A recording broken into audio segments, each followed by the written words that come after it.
What's up guys, Skittlerampage here. So now that I'm back home, I wanted to discuss New York Comic Con, the good and the bad. So let's check it out.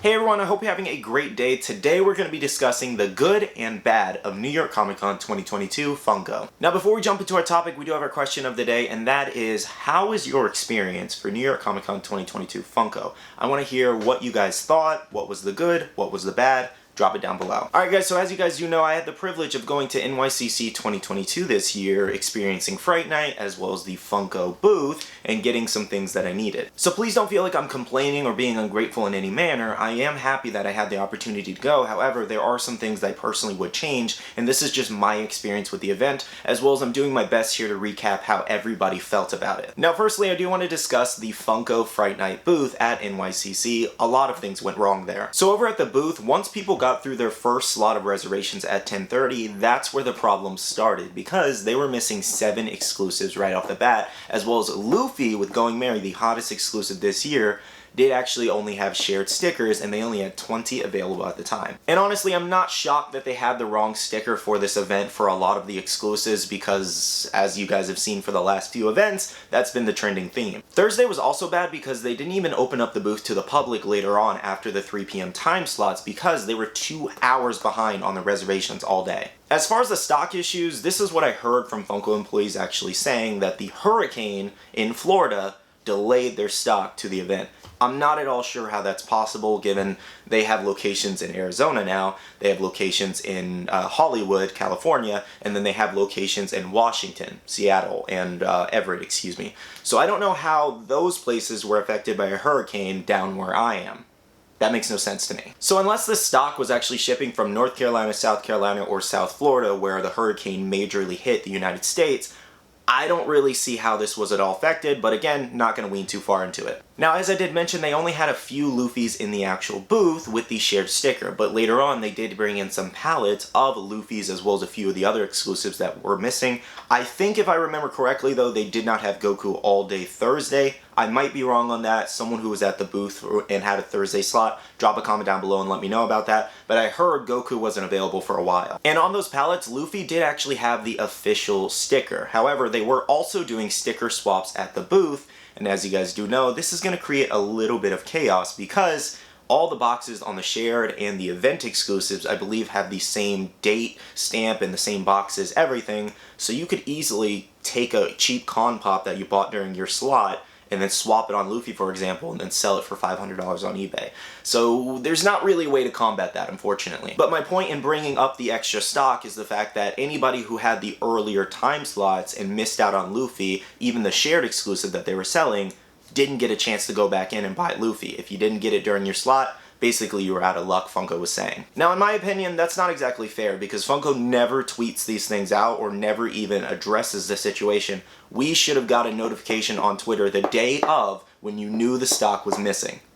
When it was delayed, we should have got a notification, and we didn't. All we did was show up to our time slot, and now you can't buy it at all. That's not exactly fair at all. So they definitely should have let people for the earlier time slots go back in and buy the specific pop that was missing that they wanted for their collection. However, I get that does have its drawbacks too, because again, they were also 2 hours behind on reservations that day, so if you let all these people come back in, then they're never going to get through all the reservations. So it's a catch-22 there, but they should have been more prepared. Now the rest of the weekend was relatively the same, to be honest. It took hours to be able to get through this line. For example, my friend Captain Pops, he did actually have a, I think it was 11:30 reservation if I'm not mistaken, because there was like 10:30, 11:30, and 12:30. So I think he had 11:30, and it took him from 11:30 to 2:30 to actually even get in there and buy anything. I know some people had like kids where they were buying 4 of everything because their kids were allowed to buy stuff.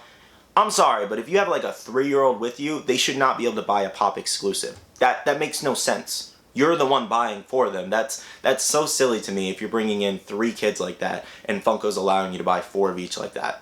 They don't need that many. Now I do 100% get this. Some people are in-box collectors and they want a mint box from Funko. However, if you're sitting there holding up a line for an hour checking every single box, you're just kind of a jerk. Now, another thing that I had a lot of complaints about, and I even saw myself, was one of the security guards at Funko. I do want to preface this part because, one, he was doing his job at the end of the day. I 100% get that. He's doing the job that Funko hired him to do and paid him to do, so you do have to be a little mean sometimes, and you do have to be a little more aggressive and basically assertive to get your point across to people that they need to listen and that this booth is exclusive. You can't just jump in line, you can't try to be slick or sneaky, you can't try to basically have people buy stuff for you and scalp and things like that. So I 100% get him doing his job, been there, done that. However, how he was treating certain people is absolutely unacceptable. You cannot just treat people however you want because you're a security guard. That's not how that works, because there is still a respect level there. You need to talk to people like they're people and not dogs. I will say on Sunday during my time slot, he was a lot more chill, and a lot of the other Funko employees were a lot nicer. Maybe it was the last day, I have no idea,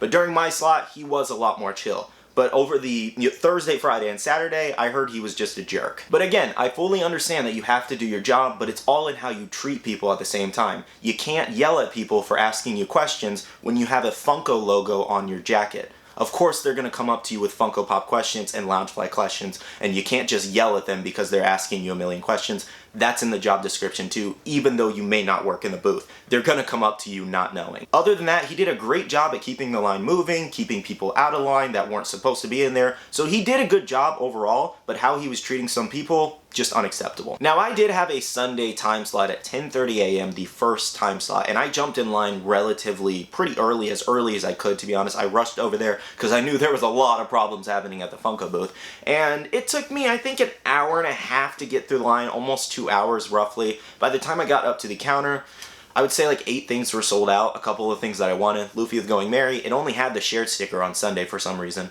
but yeah, it was sold out. Then I think the Yu-Gi-Oh! 6-inch Dragon that I also wanted to pick up sold out. So pretty much all the bigger pops were sold out and a few other exclusives. So I did miss some things. However, I was able to get most of what I wanted, thankfully, but it does suck because Luffy was definitely in my top 5 exclusives this year. Now, I'm not exactly sure how true this is, but I heard Luffy might have restocked later that day, and I was a little bummed to hear that because I waited 2 hours in line just to not get one of my top ones, and then they restocked it later on. I'm not exactly sure how they're restocking it and don't have the stock there already to keep up with everybody in their reservations. It's a little frustrating when you hear something like that. As well as, I don't know if you guys knew this, but Funko did actually put out an email. It was either an email or it was on their blog somewhere where they stated that you could buy 2 of each exclusives, and they weren't doing that. They were doing 1 of each.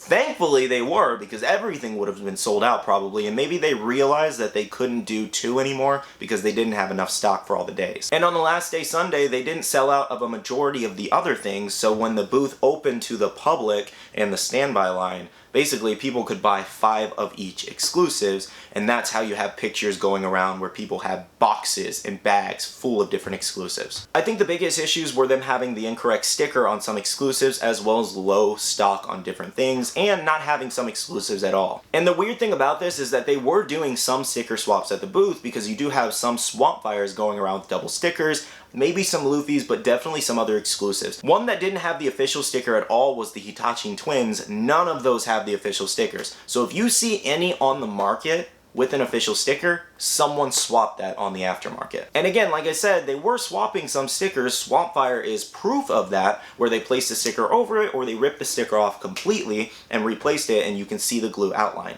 However, this does cause issues, like on the aftermarket, anybody can swap anything. So in my opinion, if you're looking for a specific con sticker, now is the time to buy it before all of that drama does happen. And given they were swapping stickers at the booth and they had sticker rolls of New York Comic Con stickers, why weren't all the exclusives swapped to the stickers, or a majority of them fixed? A lot were still sold with a shared sticker, which was definitely ridiculous. And again, don't get me wrong, I completely am fine with the shared sticker. I have plenty of shared stickers in my collection, and I do have plenty of con stickers in my collection. However, if you go to that specific event and you're lucky enough to win a slot, you should get the official sticker. That's my only point that I'm trying to say. If you're going to the event, you're spending all this money on tickets, flights, hotels, food, everything.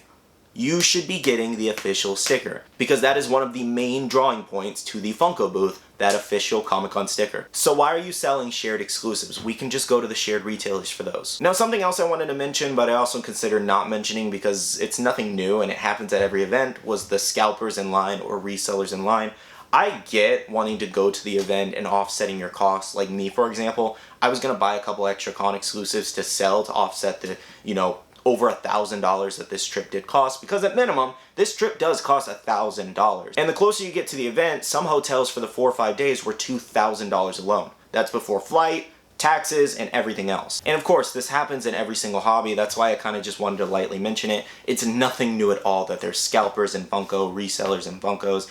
I get it to a certain point. I'm not at all one to knock someone's hustle, but when you're walking out with like 10 bags of all these con exclusives, at some point Funko needs to kind of put their foot down or address this in some manner and not even allow that to happen. I get one of each, okay, cool, you can do that, but 10 bags some people had, I saw, ridiculous. So that was pretty much the bad of New York Comic Con at the Funko booth. As far as the good, I mean, I enjoyed my time in there. I thought the booth was really cool, to be honest. It was visually appealing. They were doing giveaways on stage. Mike Becker was there giving stuff away, entertaining the crowds on the Loungefly side and the Funko side. Like, it was definitely a really cool booth, and it was a little bit more interactive than the one at Funkoville, in my opinion, at least. And of course, for the majority, people were able to get the exclusives that they wanted, with a few exceptions, of course. So there were plenty of great aspects about the Funko booth, and it was really cool to even have a chance at the official sticker for most people. However, I felt like the bad definitely outweighed the good in this circumstance. Now, moving on to the online drop, I don't really know how much good there is to say about this, because some checkouts were pretty smooth and then most were pretty bad. Over on the Funko shop and Hot Topic, Luffy, again the hottest exclusive, somehow sold out in like 3 seconds. I never even saw the listings for either, and I was on the website at the exact time. Granted, I was only going on there to kind of like experience it and see how bad or how good it was going to be for this video later on. I knew at the time that I was going to be able to get a Luffy. Obviously, I wasn't able to get a Luffy, so that was not the case, so I kind of wish I bought one. But over on the Funko shop, for example, I only saw 17 of their exclusives actually pop up. The rest seemingly sold out within like a minute somehow. So anybody who was able to actually get the Luffy with Going Merry exclusive and a few of the other exclusives that immediately sold out, they're definitely lucky. Now, I've had a lot of people asking me, is Luffy going to restock online or in store? This one's tough to answer, but we can only assume yes because of how fast it sold out. It makes no sense how fast it sold out unless they have a shipment delay right now. Currently though, Funko or Hot Topic has said nothing about this one getting restocked or if they had delayed stock, but we have to assume that it is. And don't get it confused, they're not going to print more. If there's any remaining stock, it's just going to be the leftover stock that did not get sold if this one does, restock. It's not necessarily a restock, it's more so them just putting up the rest of the stock that finally got here. So do I think it's going to pop up again? Yes, personally, I really do think it's going to pop up again with how fast it sold out. It might take a little bit. However, I don't see this exclusive going under $100 for its shared sticker and under $300 for its official sticker. Now, another thing I did want to mention was the fact that Hot Topic stores were offering discounts on the broken Luffys. However, it did vary by store. One person told me they only got a 5% discount, which was like $2. It's broken. Offer more. That's kind of ridiculous. That's very cheap of Hot Topic to only offer a 5% discount. Some stores were offering 10%. I was like, okay, we're getting better. Still not great, but we're getting better. And then some other stores that I learned recently today from one of my Discord members, she told me that her store offered 50% off. And I'm like, okay, that's a lot more reasonable given it's a broken pop. Granted, it's not a very big piece that's broken, but why should you have to pay full retail for something that's broken? You get me? Now, I may have missed a few things for the online drop as well as in-person event for Funko, so if I did, drop a comment down below of something I might have missed. However, I do feel like I covered most of it. Overall, it definitely wasn't their best Comic-Con. Now, here we lead into Funko Fright Night here, which is a $200 ticketed event. Now, I did actually attend Funko Fright Night this year, and I do want to give you my experience. So by the time we got there, I think we got there around 6 p.m. when it was supposed to be starting. However, we stood in a line for around an hour. It was definitely hot in the convention center in that area because we were in like a full zombie costume, me and Captain Pops. We were Mike Becker and Brian Mariotti, just zombified of the 2-pack basically. So we were definitely sweating, and anybody else in costumes were definitely sweating. It was definitely very hot. By the time we got up there, it was relatively pretty easy to give our little lanyards and our little badges that they clip during the event to give you free prizes. When we got into the room, we saw that they ushered basically 2,000 people into a small room. And this is the part that sucked, because we were basically shoulder to shoulder watching the show, even though by the time we got in there, the show didn't even start for another hour and a half. We were ushered over to get our free protos, which were really awesome. And if you guys are wondering, I ended up with an Aquaman soda proto. Obviously, I don't collect a lot of DC, and I don't even really like Aquaman all that much. I do find him to be a cool character, but at least I got a free item, so I'm grateful for that. Now, once we got through the proto line, I got a little concerned because I was just like, where are we supposed to get the food and drinks? And let me tell you guys, I didn't actually eat during con hours because I knew, or I thought, we were going to be fed just like Fun Days, where they actually had full buffets and a lot of food 4 times over for everybody. It was a great experience at Fun Days. Fright Night, not so much. To my understanding, the first time around where they had food and water out, they had water and small water cups, and then they had a cart which had meatballs and mac and cheese, I think, on it. There were no other like snacks or anything like at Fun Days, and everything ran out relatively quick, under 10 minutes after they brought it out. So I never even saw the first cart. I just saw people with small plates with forks eating that stuff. No other refreshments or snacks or food was brought out until roughly 30 minutes before the show. It was really hot in the room, and I was actually lucky enough to make it to the water cart this time around. However, when I tasted the water, I promise you guys, I'm not kidding, it tasted like somebody crushed aspirin in that water. It was the most disgusting water I've ever had in my life. And I want to let you guys know that is a full-on complaint about the food and water that was available. I'm not going to basically praise them for doing the bare minimum of giving people water in an 85-degree room that you shove them all into. And unfortunately, by the time I made it over to the food cart, it was all gone. Now, something to mention is that we were actually pretty close to the stage, so we had a good spot. However, I was so hot and I had such a migraine from not eating, and granted, I'm my own person, I'm responsible for eating, but I was under the assumption that there was going to be food and plates and tables to sit down. Oh yeah, by the way, there were no chairs. Nobody could sit down anywhere but the floor. There were no chairs or tables to sit at like Fun Days. But again, to mention, I am my own person and I should have definitely ate something before, so that's definitely my fault as well. But I was also under the assumption that we would be getting food. But my point was, I actually left my good spot to rush over there to get water before I just basically got sick even further, so I could take the water and ibuprofen I had. But I didn't even need the ibuprofen, because again, it was aspirin flavored water. Now, the show itself was definitely really enjoyable. I think Mike Becker did a fantastic job at just being kind of like a horror doctor, creating the really cool skeleton Freddy we saw at the end of the night. So the show was definitely enjoyable. It was really cool. I felt like it was definitely a little long and dragged out a little bit in some portions, but I will say I enjoyed the show, and Mike did a great job at putting on a great show. Now, one complaint I saw on Twitter was the fact that when they were passing out prizes, they were kind of just chucking them in the crowd, and given Protos and Funko Pops, they have a little weight to them. They're hard plastic figures, so when you just kind of throw them in the crowd, you're probably going to hit in the head, and that definitely sucks. So maybe they should have thrown them in cushion bags, like bubble wrap bags or something like that, because I definitely would have been upset if I got hit in the face and pelted in the face basically with a Funko Pop. I'm honestly just glad they didn't throw out the 10-inch Pokemon Pop Protos they were showing off on stage.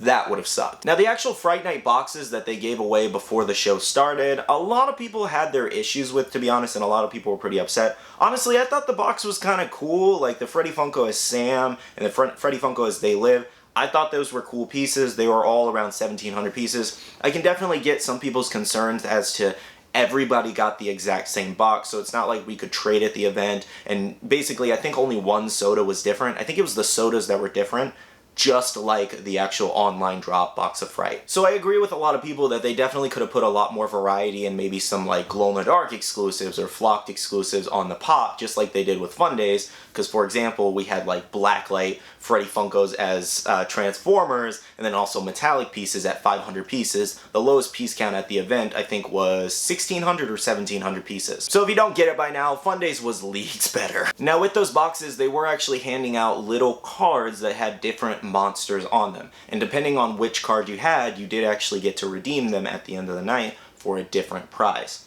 I felt like the prizes were definitely not fair for some people. Now, my redeemable was a Bella Porch Funko Shop exclusive, and this is the exclusive variant to the common. They're about to drop this one, I think, in relatively 3 or 4 days on the Funko Shop at 40,000 pieces, most likely, so it's not exactly something amazing, but hey, it's a freebie, of course. Another prize was a DMC Funko Gold figure. I know those who received that were not too happy. Now the other two redeemables were a lot better than the Bella Porch and the DMC Gold figure. We did have the Freddy Funko that was sold at the NYCC event, the Halloween themed one, as well as the Jack in the Box 2-pack here, which is a Funko Shop exclusive. And it has this like really cool box, and it's two really cool figures that are completely new. I felt like those two were a lot better than the Funko Gold figure and the Bella Porch that I got. Now the only thing I can guess with this is that they were trying to make it a little bit more exclusive and kind of like a fun like mystery hunt giveaway where you actually get the random card, and depending on what card you get, that's where you get the better exclusive. They never explain that though, so obviously when you receive your prize, you see someone else get something, you're a little mad or it leaves a bad taste in your mouth, I guess. But again, a free pop is a free pop at the end of the day, so I'll happily take my Bella Porch. Outside of that though, I know a lot of people were upset with the box of Frights that we did receive, but I was pretty happy with everything I received because it was definitely well over the value of the ticket cost, in my opinion at least. So at least we got all that, as well as a really cool show. Everything else though, like the no water, the no food, the hot room, the crowded space, absolutely unacceptable, and you shouldn't treat paying customers like that. Well guys, that was the good and bad of New York Comic Con 2022, as well as Funko Fright Night there. Let me know if I missed anything, as well as your experience down below. I would truthfully love to know. This is your section to vent about the event. Everything that made you mad, everything that made you upset, everything that made you happy or glad. I would love to hear from you guys. All in all, my weekend wasn't perfect in New York. There was definitely a lot of stressful things going on. I did work probably 90% of the event, to be honest, on videos and editing up until 5 a.m. But of course, that's just my job, so I'm not complaining about that. And I did actually get to hang out with some friends, as well as do some really cool stuff, to be honest. So, all in all, I had a good weekend. It was just very work-filled as well as a little trauma-filled. So next year, I'll probably stay an extra day in New York to be able to do some really cool things to offset all of the kind of chaos. I do hope everybody was able to get at least a majority of the things that they wanted. Obviously, we can't get everything we want always. They could make it a little easier though. I do want to thank you guys for all the support on this video, as well as all the support on the previous videos for New York Comic Con. Make sure to check out all of the content that I did cover, because I put out some really awesome stuff. Something else I did want to mention is, if you noticed my lips throughout this video, New York had really cold weather. I'm from Florida, so I'm not exactly used to the cold weather like that, going from 80-degree weather to 40-degree weather, so it destroyed my lips. They're horribly chapped, they're horribly bruised and bleeded and busted, but I couldn't fix it for the video, so I'm sorry if they're a horror sight to look at. With that though, to end off the video, I do want to say a big shout out to all the Patreon supporters. Thank you guys so much. You guys absolutely rock for your support towards myself and the channel. If you guys want to check out the Patreon, the link is down below. We have a Patreon-only Discord where we share a lot of information, news, restocks, updates, links, and more. We also have a Facebook group with over 15,000 members at Spy Sell and Trade. And make sure to be following me on all my social medias over on Twitter, Instagram, TikTok, and my Facebook page to stay up to date. Alright, love you guys. See you guys in the next one. See you guys later. Bye.